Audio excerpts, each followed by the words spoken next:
Hey there, welcome back to a little bit something different. This is a tag video. I got tagged by my good friend Matt, Ramble Rat for Life, and this is a video that he did a video and then he tagged me in the video. And I guess I'm supposed to tag other people, but he already tagged everyone I would think about tagging. And a lot of my other friends I don't are on here, I don't even know if they even have the ability to make videos. So, I think I'll just leave it here. It's no offense to anyone or anything like that. It's just I don't really know anybody I could tag. This is what I'm gonna tag my friend Matt again. Hey Matt, you're tagged again. No, but you already did a video about this, so that doesn't make it. So it doesn't matter. Um, maybe switch it up. Maybe do it about sci-fi movies. I have no idea. Maybe do one little short video sometime or whenever you're doing your vlogs or something and mention your answers to my 11th question I'm adding to this. I have no idea. I really don't. Yeah, that's the thing. He pretty much tagged most anybody else that I would tag, and I just, yeah, it's awkward. Awkward way to start things, but, hey, I thought I'd get it out. I thought I'd get that over with, at the start. Because I've never really been tagged in a video before. I think maybe once. I don't remember when that was, but yeah, this is new to me. This is new to me. But yeah, one people I could think of are people like Mega Pork Chop Express. I don't know if he even makes videos. Adam Watson, I know he doesn't make videos. He leaves a lot of comments, and I really appreciate him, but I know he doesn't make videos. I'd say I know John D. Lindsay makes videos, so if he's watching, you can make a video on this topic. Um, with your answers to these 11 questions that I'm going to answer in this video. And I'm pretty sure Matt already tagged me super cool, John, and a few other people that, yeah, so yeah, I really don't, that's all I can really think of in terms of people to tag. So there you go. I've thought of somebody. So those people that I mentioned that haven't or either that can make a video or can't or just want to leave a comment or something. Honestly, anyone who wants to leave a comment on with their answers to these questions on this video, go right ahead. So that's a way that you're all tagged. There you go. Anybody sees this video and feels like answering the questions that I am asking in this video and answering, then please feel free. Go right ahead. You can make your own video too if you want to. I mean, if YouTube allowed you to make video responses, which they won't allow you to do anymore for some reason, which doesn't make any sense, you could have done it that way, but since you can't because YouTube's being a dick, just I don't know, if you make a video, then post a comment with a video link in it, or don't. It's up to you. Anyway, so yeah, these are my 11 horrific questions, and the reason why I use the word horrific is because these are about horror films. So this is not. These aren't like disgusting, awful questions I'm asking and answering. No, it's just about horror films, so that was kind of a clever way I could get that across. And the first question was, what was the first horror film you ever saw? And you see, this is an interesting question because I do actually remember some of the first sort of horror films I saw, but I don't remember exactly which was the first one. I do remember the first horror-related clips of anything I saw, and this was when I was younger. I don't remember exactly when, but I was definitely not old enough to be watching horror films, at least according to my parents, who my mom did not want me to be watching horror films. And I could see why, because I'm not the same person. I was not the same person then as I am now.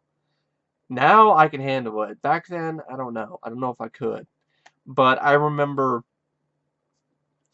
sneaking in a couple viewings of some clips from two specific horror films when I was not supposed to be doing it, so I was being bad. And that was Ticks and Child's Play 3. And Ticks, I remember just catching one scene where there's a giant tick crawling around and a syringe is in its back. and that scene's burrowed its way into my head ever since. Like I have never forgotten that scene. And I finally saw the film all the way through a while back, and I have the film on DVD. It's actually one of my favorite creature features. It's really underrated. It's great. I'm really glad to have it on DVD. And I did a review of it already. So if you want to see my thoughts on Ticks, just go into my channel, go into the search box, just type in Ticks review.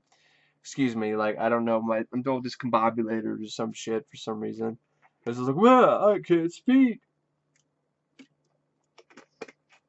Maybe get some more water. But anyway, yeah, just go in the search box, type in Ticks movie review, and you'll find it. So another other is Child's Play 3, and I remember the garbage disposal scene with the garbage truck. And I remember switching the channel to like cartoons because I didn't want to be caught, and I didn't want to get caught. And these are all on the Sci-Fi Channel, so it's probably edited, but like I didn't know. So I thought I was watching horror movies. So yeah, of course, I always remember feeling guilty about that. Just like heart pounding, and I'm like, I shouldn't be watching this. And then if mom would come in to check on me, and I'd change the channel real quick. No, no, no, no, I'm not watching horror movies. I'm not watching Child's Play 3. I'm watching cartoons. Ah, the days when I had to keep it a secret of my love for horror.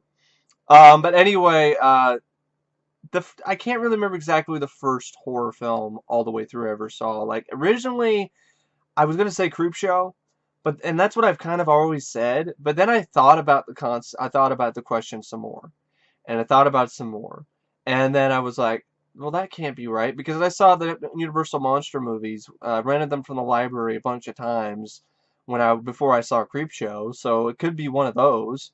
Could be one of Dracula, the 30s Dracula, or Frankenstein, A Bride of Frankenstein, Wolfman, Creature from the Black Lagoon, Invisible Man, The Mummy. Could be one of those movies. And then it could be Bram Stoker's Dracula because my mom had recorded the film on a VHS tape off of HBO along with A Few Good Men. I just always remember that because it's a really weird double feature.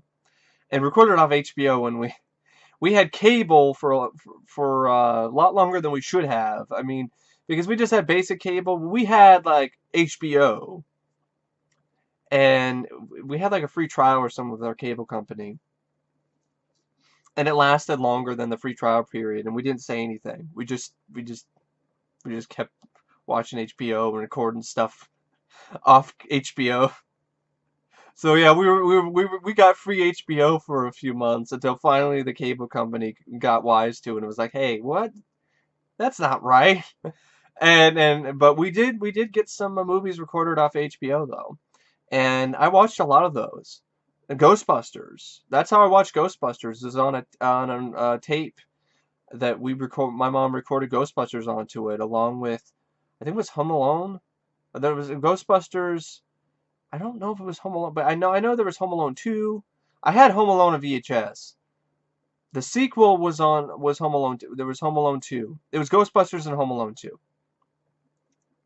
I think that's what it was. Could be wrong. I think Home Alone 2 was on a separate one. Home Alone was on there with Ghostbusters 2. Home Alone 2 was with Ghostbusters. Or Ghostbusters 2 by itself. Ghostbusters 2 was by itself, and it was Ghostbusters and Home Alone 2. I think so. I could be wrong. My brain's a little bit fuzzy when it comes to which ones were on which, but I think Ghostbusters 2 was separate, and Ghostbusters was with Home Alone 2. So I watched Ghostbusters and Ghostbusters 2 a lot before I saw Creepshow. I don't know if that's technically a horror film. The Monster Squad's another one. I checked out every time I could from the rental store and loved it. And so I don't remember exactly the first time I saw it, but I must have been pretty young. So I probably did see a bunch of other horror, like technically still horror films before I saw Creepshow. But Creepshow was the first R-rated horror film I saw all the way through. I was thanks to my stepdad, Troy, who at the time was not really my stepdad. He was just a friend of mine because he only got married to my mom recently, but a very good friend. And he's the reason why I was introduced to Creepshow. He introduced me to Predator. introduced me to Predator 2, introduced me to Alien. He actually took me to see the film, the director's cut in the theater. Introduced me to Aliens. So yeah, thanks to him, I was introduced to a lot of those, so some really good movies. Some, not some of them aren't technically horror, but close. And so yeah, Creepshow, watched it all the way through with him, loved it. Brought it to, I even borrowed it to take it to my dad's place, my real dad's place, and watched it with him and had a good time. And we have an in joke with the Father's Day thing, where it's Father's Day and I want my cake. So it was sort of an in joke me and my dad have every Father's Day, and I, you know, so yeah, it's Creepshow is definitely one of the first horror films, I guess you could say, I've seen, but it wasn't the first one, and I don't have any idea exactly which was the first one. Part of me is thinking it had to have been one of those Universal Monster movies. I just don't know exactly which one it was. But I know I did see John Carpenter's The Thing, which is another one that I saw thanks to Troy, because he really liked the movie. Actually, I just watched it on my own one night. He didn't give me permission, but I just watched it anyway. Yeah, that worked out pretty good. Gave me nightmares, but yeah. Tales from the Crypt episodes from that, I remember specifically one that I caught, I think, on the Sci-Fi Channel or AMC, which was one from the fifth or sixth season, I believe, where you have this woman and she's dragging this body and she's rolling it up in a carpet, and then there's some soap that it makes people's skin come off or something. Yeah, it's one of the later seasons. And I remember that being so messed up. But now I'm like, that's tame, especially for Tales from the Crypt. I'm like, what? That's nothing. I mean, especially compared to episodes like Forever and Burgess or something. I'm like, where these people are falling apart. I'm like, yeah, really, that used to freak me out. Wow. But uh, but yeah, and then John Carpenter's The Thing, and then a few others, and I just saw The Blob. Checked that out from the library. It was overdue. Like, it was overdue and I hadn't returned it yet, but I'm like, I'm gonna watch this remake before I return it. And I did, and I loved it. And I remember watching it with my grandmother because it was on cable, and she actually watched it with me. My grandmother. Like, she's the person that, I mean, if you've ever met my grandmother, she's the last person you would expect would sit down and watch a gory, violent horror film with their grandson. And she did. That's one of the many reasons why my grandmother is awesome. Because really, I was like, what? I was even shocked she was going to watch it with me. And she did. And I don't think she hated it either, which was interesting. But yeah, mm-hmm. And so The Fly 2 were a few other early ones I saw, because my mom actually bought those for me from Costco, the 2-pack, along with and the Predator films one time. The Alien Quadrology she bought for me as a reward for doing well with my piano recital. Hey, yeah, I did well with my piano recital and played some pieces, and I got the Alien Quadrology. I mean, that's pretty awesome. But yeah, so I was definitely pretty lucky kid. Definitely pretty blessed. I still am. I mean, pretty blessed to have all of this, and to have you guys watching these videos, and people send me stuff, and I'm blessed to still be here after the car accident too. So I mean, everything's a positive. Everything's a plus for me at this moment in my life. But yeah, um, The Fog was another one of the first ones I saw. I checked it out from the library. Another one that got overdue. Happened twice. I mean, it was I couldn't help myself. I paid the overdue fees both times too, but they were both of the fees were worth it. They were definitely worth it because those were some great films. But yeah, those are technically the first horror films I ever saw. Favorite horror film? You know, it depends sometimes. I mean, sometimes a creep show, I've said it's my favorite horror film a bunch of times. I said it in the Fight Runner podcast that I did with my friend Matt. But I kind of have a hard time pegging down the number one favorite of anything, any movie from any genre. And Creepshow is one of my all-time favorites, but it's right up there with things like John Carpenter's The Thing, or Poltergeist, or The Monster Squad. I mean, those films all get the same rating for me. They're all movies I love a lot, so putting one over the other, I don't think is really fair. I mean, the Fly remake, that's another one I really love. The Blob remake, I really love that too. The Fog. I mean, these are some great horror films. So Nightmare on Elm Street, Halloween. Um, there's some great flicks. And I have a hard time putting one over the other. I'd say I have favorite horror films, and definitely those are some of my favorites. Some of my other favorites are Halloween 3: Season of the Witch. I never hated that movie. I saw it for the first time when I was staying over with my aunt and hanging out with her for a little bit, visiting. And it was late at night, and she let me stay up and do whatever I wanted. I've been lucky to have a good family too, a lot of family members, a lot of people to hang out with. And my aunt has been awesome. She's the one that gave me her entire VHS collection, so I mean that's one of the best gifts I've ever gotten from anybody. And she's also the one that gave me this for Christmas. She bought me the Stan Winston makeup effects book. So yeah, she's been great. And yeah, I definitely do. I do love my aunt, and I know she loves me too. So anyway, stayed one night, and she's into horror films too. And so I stayed over for a few weeks, and I popped in. I was watching a bunch of movies that night, and I popped in Halloween 3: Season of the Witch because I was like, we'll check this out. And after it was over, I was like, this is awesome. Like, I love this. This is cool. This is unique. It was weird. It was inventive. And then I go online and see everybody slagging on it, everybody hating it, and I'm like, there's no Michael Myers. This movie sucks. And I'm like, huh? I never got the hate Halloween 3 got. And as you can see, if you look at my wall, I'm just going to zoom out real quick.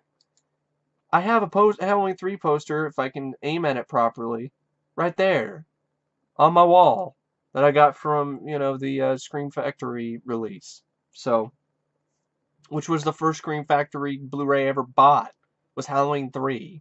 So, I love Halloween 3: Season of the Witch. I almost said Christmas, but that's another horror film I like. I really like Silent Night, Deadly Night. But and Black Christmas, those are some great movies, Christmas-related horror films. But Halloween horror films, getting my holidays mixed up. One of my favorite horror films is definitely Halloween 3, and I watch that every Halloween. So yeah, I love Halloween 3: Season of the Witch. Nightmare on Elm Street Part 3 I really enjoy as well. I think it was a great sequel. I like Nightmare on Elm Street Part 4. And I really like Jason Lives. And that was the first Friday the 13th film I think I ever saw. And I really like that one. And I also like The New Blood. I love a ton of stuff. There's so many. Like Reanimator. I mean, Texas Chainsaw Massacre Part 2.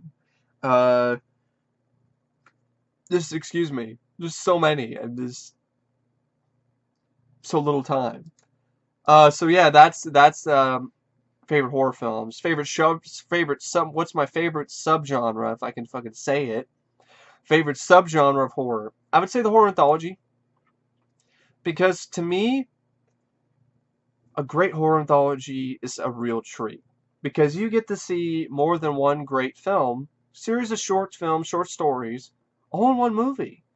So you get multiple great stories in one film with different characters, with different plots, with different kills, with different gore, with different effects, and when it's done right, it's awesome. It's amazing. It's spectacular. Creepshow is definitely one of them. Tales from the Dark Side of the movie. Tales from the Hood was pretty good. ABC's The Deaf 2 I actually really liked. VHS 2 was actually not that bad. I wouldn't say it's right up there with some of the classic horror anthologies, but it's not one of the worst. When it's done right, it's spectacular. It's it's the most fun you'll ever have being scared. It's very entertaining. It's a lot of fun, and it's very enjoyable. When it's done wrong, it's the worst thing ever because it's multiple shitty horror films in one movie. So, yeah, so it's a high risk, high reward subgenre, but it's very rewarding for me personally when it's done right. So that's why I'm really looking forward to the new horror anthology Tales of Halloween. This is supposed to come out sometime this year. Um, or next year. What was the last horror film that scared you? Horror films don't really scare me, really. They might creep me out. I mean, the latest horror film that creeped me out and made me kind of on edge was definitely It Follows. I saw that in the theater, and I was actually looking behind me a little bit while I was walking home. But it didn't really scare me. Um, I would say the scariest horror film I've seen is not The Exorcist, because it's a great movie. It creeps me out. It's eerie. It's unsettling, but it didn't really scare me.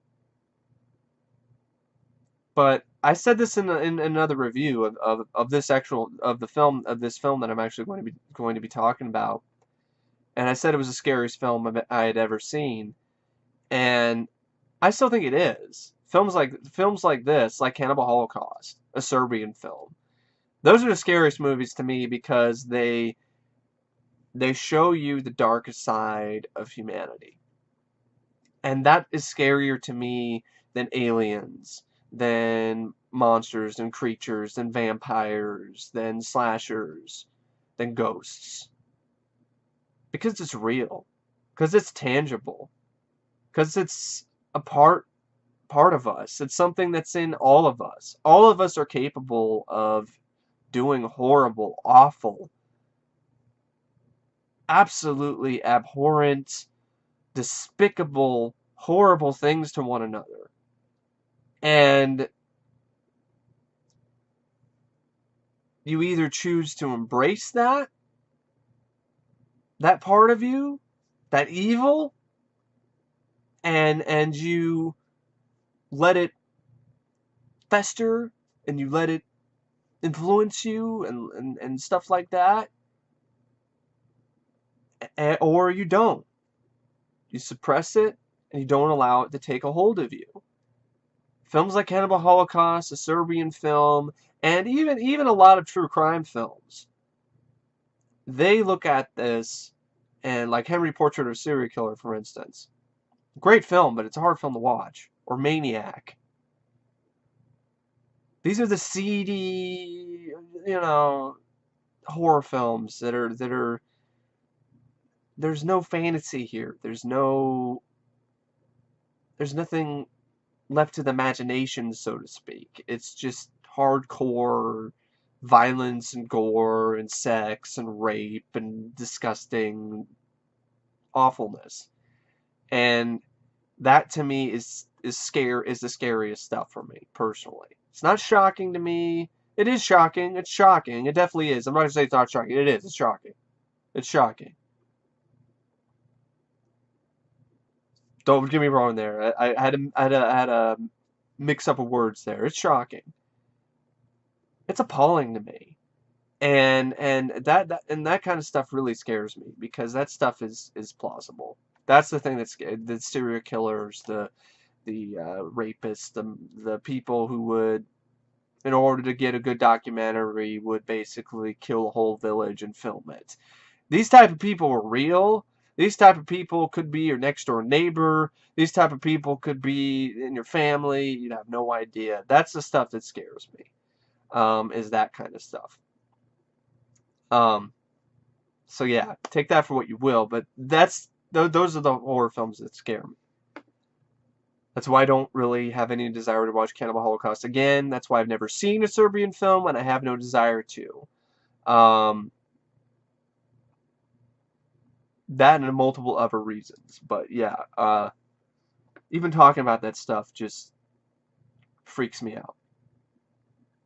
Favorite Scream Queens, past and present: JoBeth Williams, Cassandra Peterson, Elvira herself, the Mistress of the Dark, Lisa Wilcox from Nightmare on Elm Street Part 4, Heather Langenkamp from Nightmare on Elm Street, Nightmare on Elm Street Part 3, New Nightmare, Amy Steele from Friday the 13th Part 2, Catherine Mary Stewart from Night of the Comet, Ellie Cornell from Halloween 4, Caroline Williams from Stretch from Texas Chainsaw Massacre Part 2, and actually a more recent one, Sharni Vincent from You're Next. I didn't like the movie, but I liked her. She kicked a lot of ass. I just wish she had a better film that was written better and didn't have a stupid twist.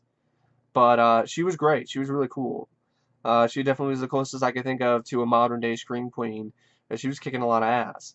Um, so yeah, that's all I can really think of off the top of my head. Except for I can't believe I cannot forget this Scream Queen, Jamie Lee Curtis from Halloween, Laurie Strode from Halloween and Halloween H2O. In a way, the Scream Queen that started it all. In a way, it was actually her mother who started it all, but she made it even more mainstream. But yeah, those are the Scream Queens I can think of off the top of my head. Um, New concept in horror. A horror film where you have the slasher or the monster is the hero. Now, not necessarily the slasher, because I don't know if you can do that properly with the slasher being the hero or the main protagonist. But basically, the concept I'm looking for is think hard target with a horror spin.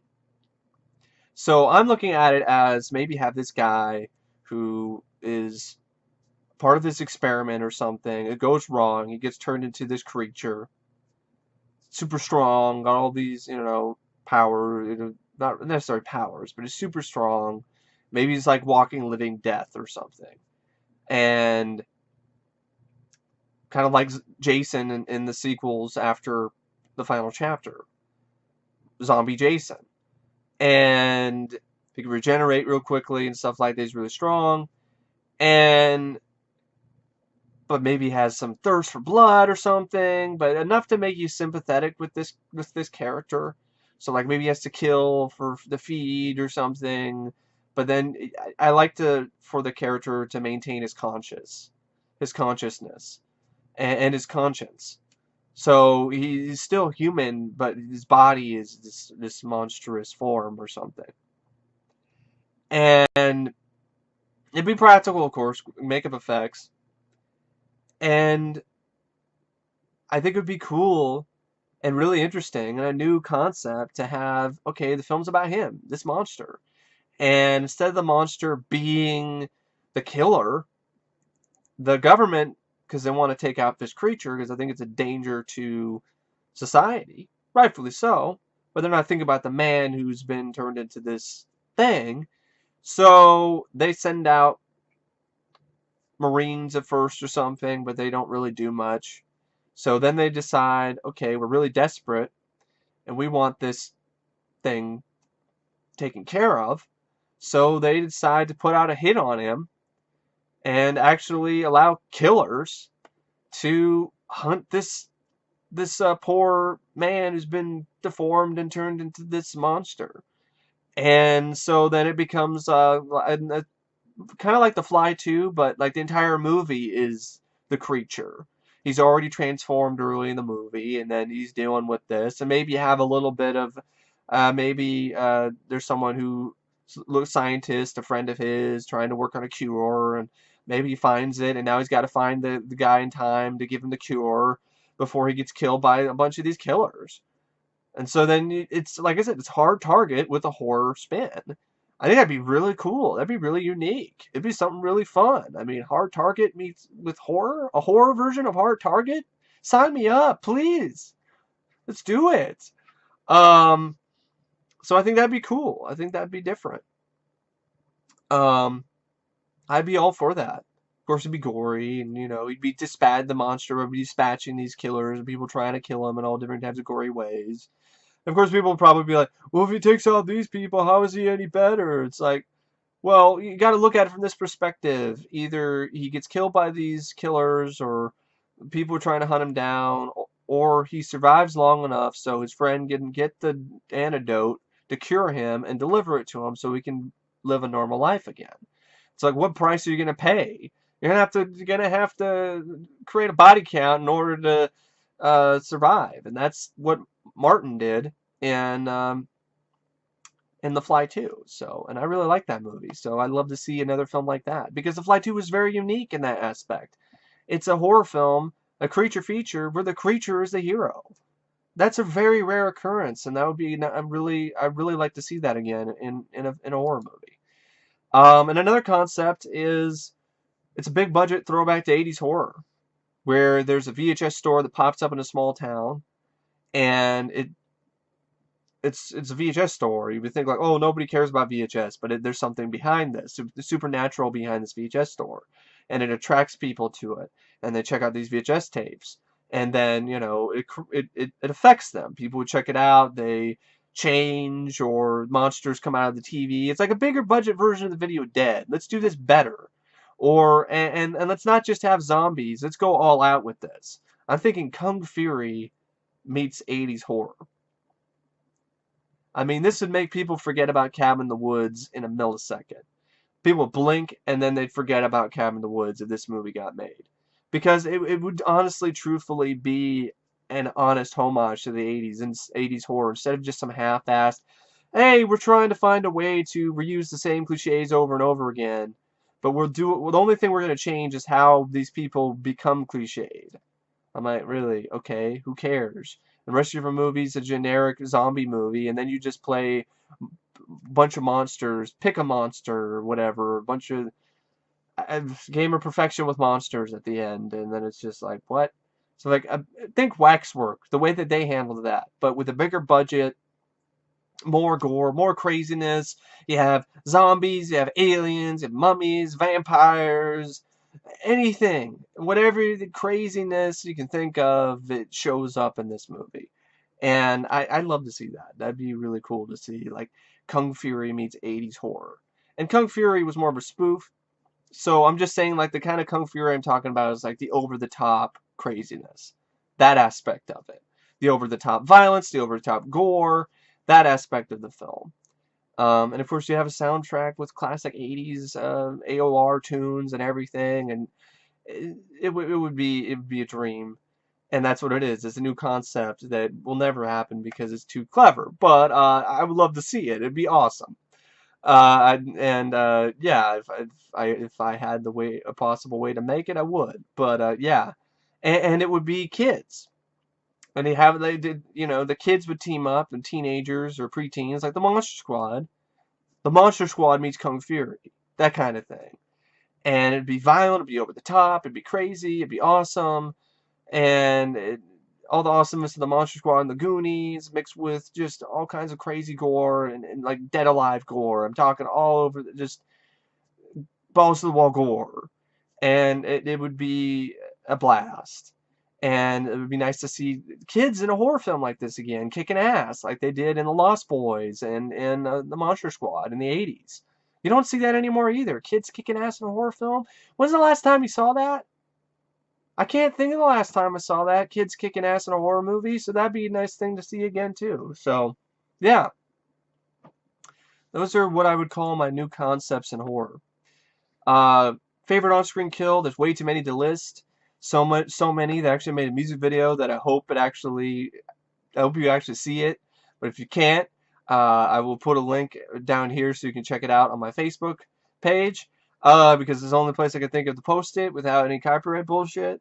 But anyway, there's way too many that just kills the list. I mean, here's a few off the top of my head. The Kills in Fly 2, Acid to the Face, Elevator Smashing. The elevator smashes hits the guy's head like a watermelon. The Blob remake, so many great kills. Scott Jeske tries to go in to get a little bit of skin, a little bit of boob, gets the Blob instead. The death of Paul, which is one of the most distressing and horrific deaths I've ever seen on film because it's just the effects are so fantastic. That's a part of the one. That's probably the biggest reason why that scene is so powerful. And the death of Palmer Crane, who gets bent in half and pulled through a bookcase. The guy who he's trying to clean the sink, and then this blob pops out of the sink, grabs him in the face, and then takes him into the sink head first.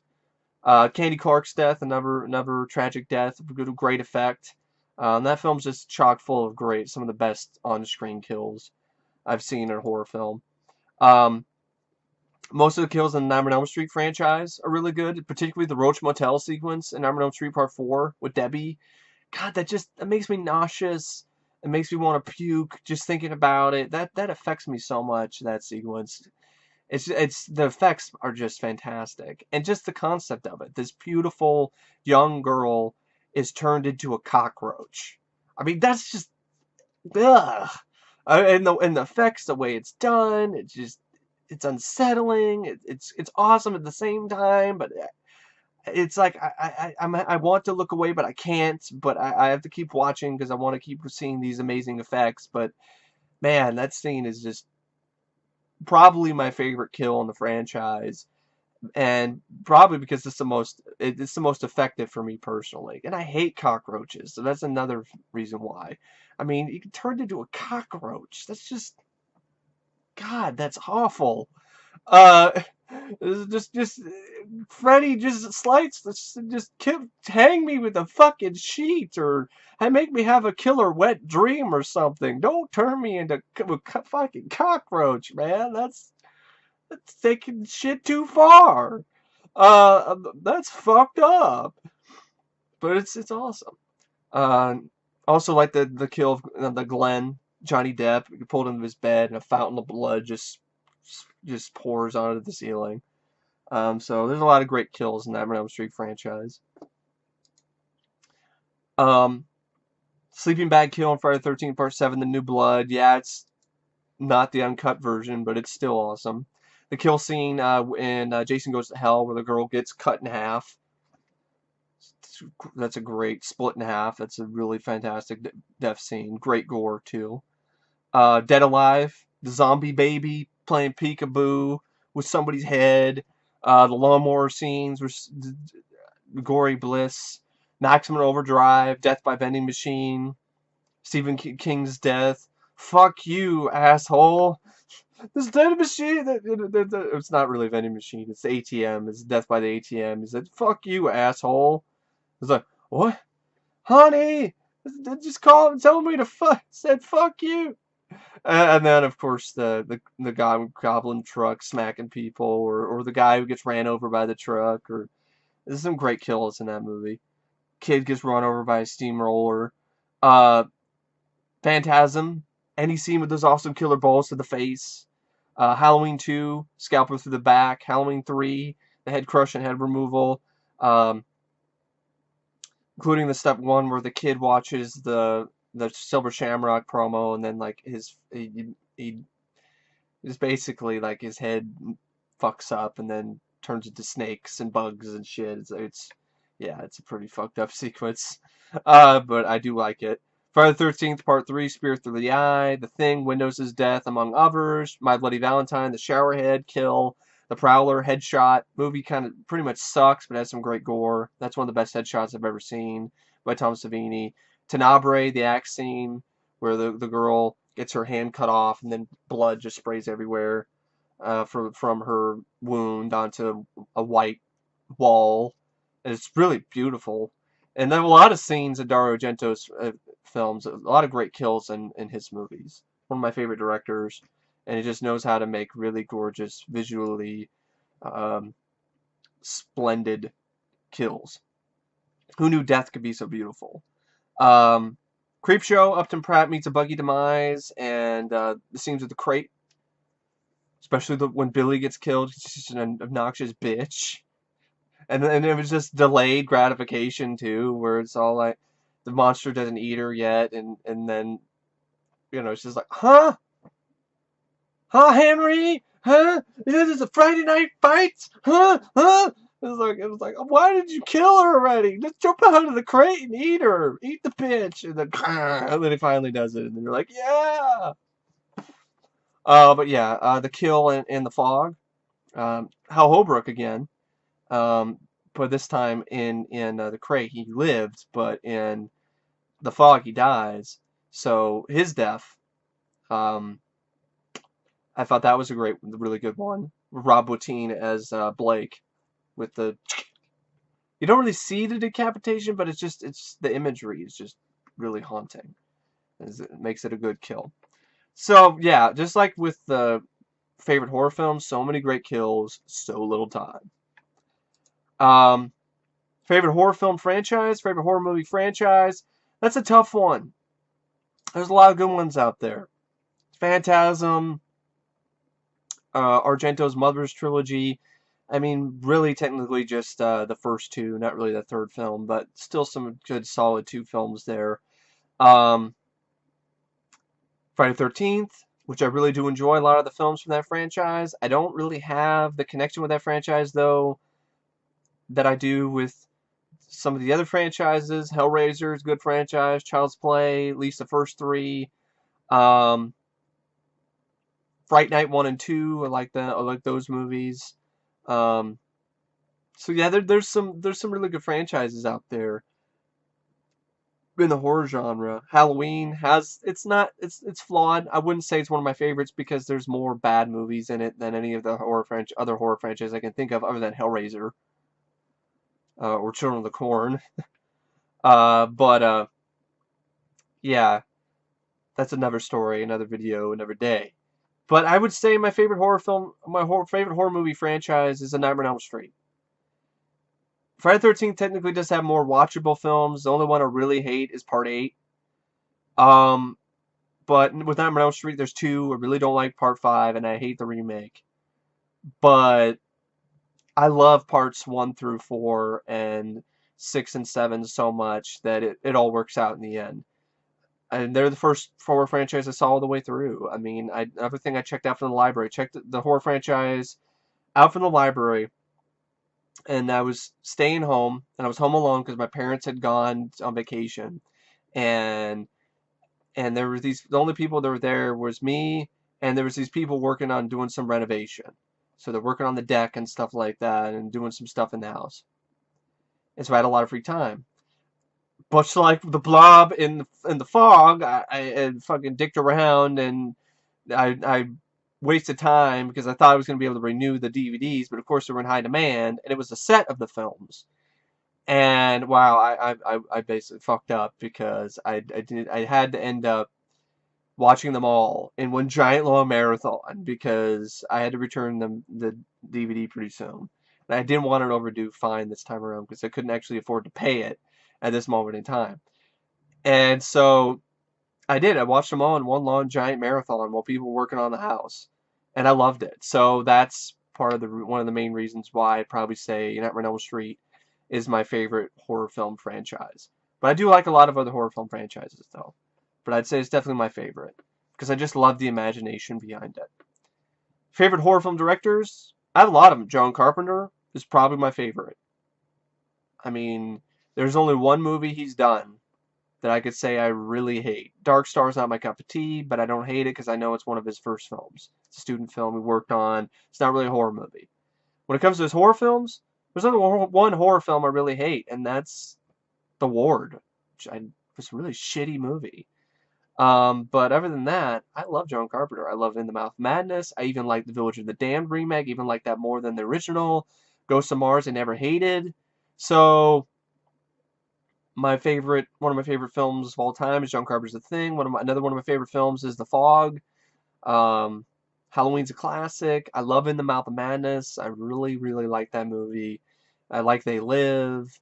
There's this, Prince of Darkness. I like too. I kind of don't get some things about it, but I still really like the film.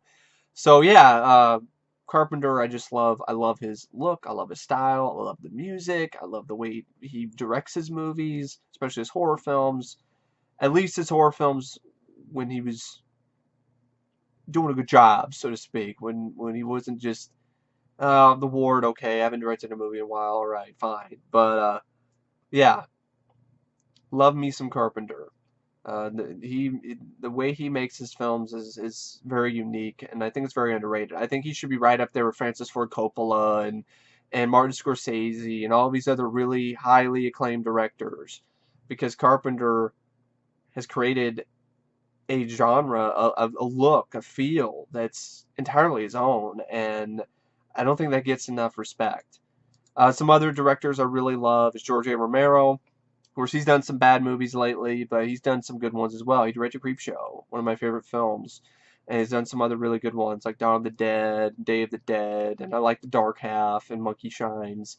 Dario Argento, another huge favorite director of mine. I've been putting off doing a Dario Argento month series of Dario Argento reviews because I want to make sure I got the time and I got, maybe sometime this summer. I don't know. I'm thinking about maybe doing some fantasy movies though, because there's some fantasy films I want to uh, give some thoughts on. But Dario Argento, I definitely want to because I have pretty much all of his films except for Dracula 3D and his Door into Darkness series, which is like a series of short TV movies, kind of like miniseries sort of thing he did. And then there was like another movie he did that wasn't technically a horror film, but I don't have that. It was like a period piece, but I have all the other ones. I just love Argento's style. I love the music. It's another director like Carpenter that I think has made his style his own, and really adore Argento. Wes Craven. I like Wes Craven. I never hated Wes Craven. Scream films, I'm not really that familiar with, because honestly, I'm being honest here. I haven't seen them in years. I don't even know if I even saw the second or third film, and if I did, I don't remember them because I saw it so long ago. So, yeah, I'm the Scream films are I just really not that familiar with, but Nightmare on Elm Street definitely am. I love Shocker. I love People Under the Stairs. I love Surfing on the Rainbow. So I think pretty underrated in that aspect. So yeah, lately not doing that great, but hey, it's made a good amount of movies. Larry Cohen, another one of my favorite directors. The Stuff, Q, The Winged Serpent, the It's Alive films. Another director that made his style his own, unique. Frank Henenlotter, another director that makes his style his own and makes it unique and stand out. I love Henenlotter. Stuart Gordon directed a fair amount of good movies, done some bad ones too, but the guy knows what he's doing. David Cronenberg, another director. See, makes his style his own visual flair, his own uniqueness. Cronenberg, the master of body horror, the Fly. I was going to say John Carpenter, but that would have been awesome to see a collaboration between Cronenberg and Carpenter.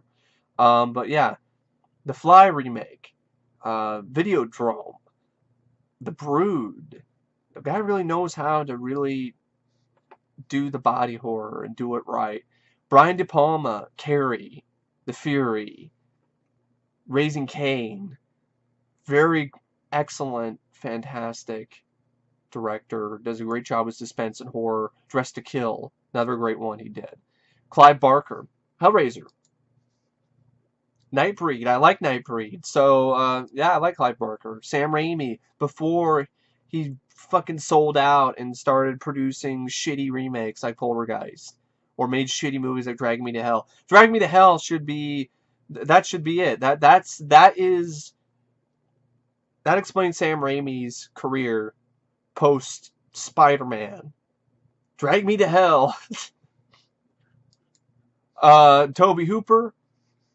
Early Toby's great. Texas Chainsaw Massacre. I didn't care for Eaten Alive, but it has its moments. I like Life Force. I like Texas Chainsaw Massacre 2. I actually love that movie. And Poltergeist, of course. And Toby Hooper's great when he's on his game, but when he's not so much. You get crap like Night Terrors. But hey, I have some other directors on this list that have. Wes Craven's directed pretty shitty movies lately. Same thing with George Romero. Fred Dekker. Two awesome, great horror classics. And Night of the Creeps and the Monster Squad. And one really shitty bomb in RoboCop 3. But that's not a horror film. So, yeah. He's also written some good horror, too. And written some great episodes of Tales from the Crypt. Even directed one. Tom Holland. And the guy directed Fright Night. He directed Child's Play. I mean, awesome. I mean, two great movies, two great films from the horror genre. Chuck Russell, love his work. He directed Nightmare on Elm Street Part 3, Dream Warriors, directed the Blob remake. He directed Blessed Child, which I thought wasn't even that bad, and like that's not even that bad of a film. I thought he did a pretty good job with that. I like Chuck Russell. Don Coscarelli, another director that created his own unique style. You could say Fred Dekker in some ways did, kind of in a way as well. But Don Coscarelli definitely. Sam Raimi early in his career as well. But Don Coscarelli, I mean, Phantasms 1 through 3. I mean, Bubba Hotep. Lucio Fulci. The Beyond. Love that film. So yeah, zombie and zombie versus shark. I mean, come on. But yeah, that's all I can think of off the top of my head in terms of favorite directors. I mean, if I had to think of it, Lamberto Bava's done some decent flicks as well because I like demons. But anyway, next question is one. This is a question that Matt added to the mix, and he said, "What do you want to see in the horror genre in order for it to get out of the shitter?" And I would say take a page from the independent horror films that have been coming out lately, like It Follows, or The Babadook, or Housebound. Well, they're remaking that, but see that leads into my main point here. Stop remaking horror films from the past. Stop remaking them. Stop rebooting them. Stop rebooting old franchises. Stop making sequels to old franchises. Stop making prequels. I mean, it's getting to the point where we're getting a Texas Chainsaw Massacre prequel, another one where we're following Leatherface as a kid or as a teenager. Yeah, not even trying anymore. And that's the thing. It's mainly the mainstream horror films that are in the shitter. Independent horror films are definitely way out of the shitter. They're on their way up. If you're a fan of horror, I highly recommend start looking up these indie horror titles and say fuck the mainstream and don't even go to the theater to see these mainstream horror films like Poltergeist and whatever, Insidious Chapter 3 and all that shit. Go and It Follows. I'm glad people went and saw that. That's the kind of thing I'm glad people supported. So if you want to support someone like that, go right ahead. But stop going and seeing sequel after sequel. Stop seeing shit like Ouija and let it make over 100 million and then get a sequel. And part of it's making me think that it's not even the horror fans. I don't think it's diehard horror fans that made Ouija a huge hit. It's teenagers. So the mainstream horror genre has now become a genre it's for kids. I hate to say it, that's what it is. It's for teenagers now. The mainstream horror genre is for teenagers. It's for 13, 14-year-old tweens. Tweenage girls. It's sad. But that's what it is now. So that sucks. So, I get out of the shitter. Stop marketing all your horror films for tweens. Stop making me these Disney Channel, pussy-fied, lame-ass, PG-13, cheap jack, shitty, jump scare pieces of shit. Paranormal Activity Part 8 or 88. Stop. And stop remaking classic horror films that don't need to be remade. Like Poltergeist and all these other horror films. We remake a horror film, remake one that sucked, like Blood Beach. Could use some improvement, but then you probably fuck it up anyway, unless your name is Alexander Aja, who seems to be the only guy I can think of that can do a horror movie remake right. But other than that, just stop it. And take a page from these independent horror films and start taking risks again. That's the problem. They're pandering to these PG-13 teenage audiences. They're no longer taking risks because they're just making sequel and prequel and reboot and remake one after another. And they're no longer taking risks. Now, yes, in the 80s, in horror's heyday, you did have a lot of sequels. You did. A lot of them were some pretty good sequels, though. But you also had some pretty cool, unique, inventive, different horror films that weren't a sequel. That were something different. That they were their own film. They weren't piggybacking on another franchise. They weren't reboots of The Grudge, which they're doing again. They're remaking The Grudge now. So that's the thing. Want to get out of the shitter? Start taking risks. Dive off into the deep end. And when you and see what happens when you resurface. The best horror films, the most unique horror films, the great horror films that came from people taking risks, from filmmakers saying, fuck it, we're doing what we want, we're going out there, we're going all out. The best horror, the most memorable horror, are films that take risks. Look at Psycho, look at The Exorcist. Those were very risky films at the time. And they're considered some of the best in their genre. Night of the Living Dead, the original, I'm not the biggest fan of, but in Psycho either, but I still respect the risks that they took. And nowadays, Paranormal Activity wasn't a risk. That wasn't a that was just like, hey, it's another fucking generic found footage film. Stop with the found footage movies. Stop with the fucking ghost movies. Enough with this shit. Start taking some risks. Start doing something unique. Start doing something a little bit different than what we've already seen before. And then maybe the genre, at least in the mainstream, would get out of the shitter. Start taking a page from It Follows. Don't start pulling out pages from older books that we already read. Or scripts that we already saw in other movies that already did the movie better than what you were trying to do. Stop being lazy. That's a good way to put it. In order for mainstream horror to get out of the shitter, stop being so fucking lazy. Get up off your fucking fat ass, mainstream horror genre. Put the Cheetos down. Put the cupcakes down. Stop shoving them into your fucking mouth like you're Steven Seagal. And start doing something else. Start actually trying to do something unique again. I know it's not going to be 100% original because that doesn't necessarily exist. But at least try to do something different other than another reboot, another sequel, another remake, another... Just stop it. This is how I feel. I'm like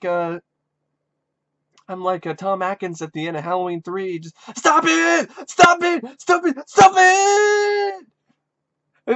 Really, I'm sick and tired of this lazy shit when it comes to the horror genre in the mainstream. That's why I am all the way in pro indie.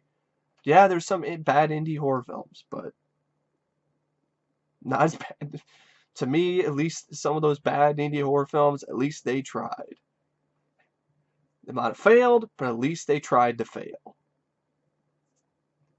That's what I'm saying. They tried to fail. They tried to succeed. There it is. At least they tried to succeed. And they failed. Mainstream horror doesn't even try to succeed. And if they do fail, they just fail. Because they're fucking lazy. And they had a test to take, and they didn't even study, and they just fucking wrote whatever random ass answer they wanted to, and turned the test in and got an F. Indie horror films, at least they're people who studied hard, and maybe they bombed the test, maybe they didn't study the right way or whatever, or maybe the stress got to them and they didn't execute it properly, but at least they made the effort. Mainstream horror is not even fucking making an effort, because you have shit like Texas Chainsaw 3D, which even the writer admits, yeah, I know that the writing was shitty, and I know that the time frame is off, that there's no way that this girl could be born in the 70s and then be 20 years old in modern day, but I don't give a shit. And you get shit like that. You get shit like a Poltergeist remake, which is just copy and paste from the original movie. And that's it. That's what's putting the genre in the shitter. Want to get it out of the shitter? Then get off the pot.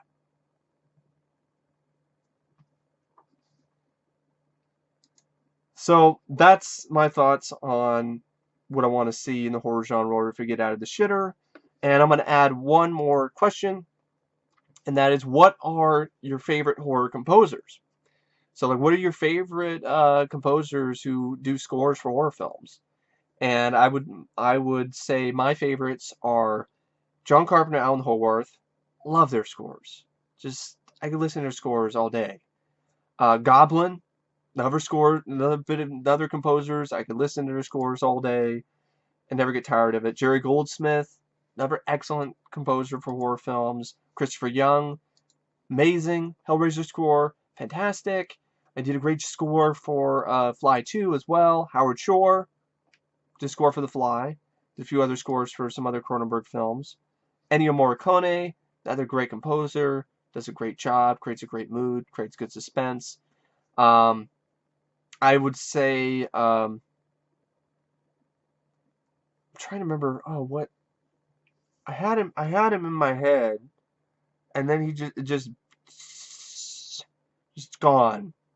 Joe Renzetti when he's not sucking, like Poltergeist 3, does a pretty good job.